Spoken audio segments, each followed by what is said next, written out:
Serial ये रिश्ता क्या कहलाता है में मायरा और अभीरा का हुआ आमना सामना, जहां मायरा अभीरा पर इल्ज़ाम लगाती हुई नजर आती है और उसे कहती है कि तुम माँ के नाम पर कलंक हो। ऐसी माँ मैंने अपनी ज़िंदगी में कभी नहीं देखी, जो दूसरों की बच्ची के लिए अपनी बच्ची का दिल दुखाकर चली जाती है और 8 साल तक उससे दूर रहती है। आखिरकार 8 साल तक आप कहाँ थी?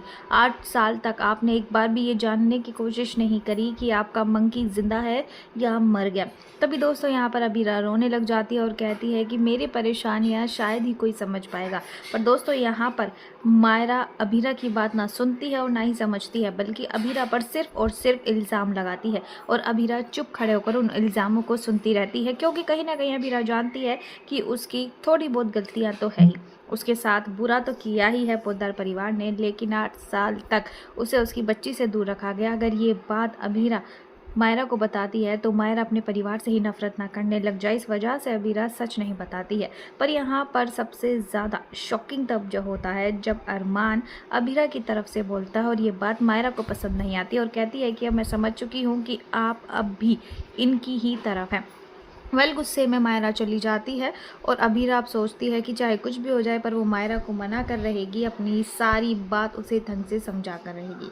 अब यहाँ पर एंट्री होती है मुक्ति को देखकर सभी घरवाले चौंक जाते हैं और पूछते हैं कि ये कौन है। जब यहाँ पर अभीरा कहती है कि इसका नाम मुक्ति है, लेकिन अभीरा जैसे ही मुक्ति बोलती है तो सब लोग समझ जाते हैं कि ये वानी ही है और वानी का नाम अभीरा ने जानबूझकर बदल दिया है। जिसके बाद अब अभीरा पर सब लोग एक बार फिर से सवाल उठाते हैं और अभीरा सबको ये बात क्लियर कर देती है और मायरा से भी कहती है कि वो इस घर में ज़्यादा समय तक नहीं है, बल्कि सिर्फ दादी सा की तबीयत ठीक होने तक है। उसके बाद वो यहाँ से चली जाएगी।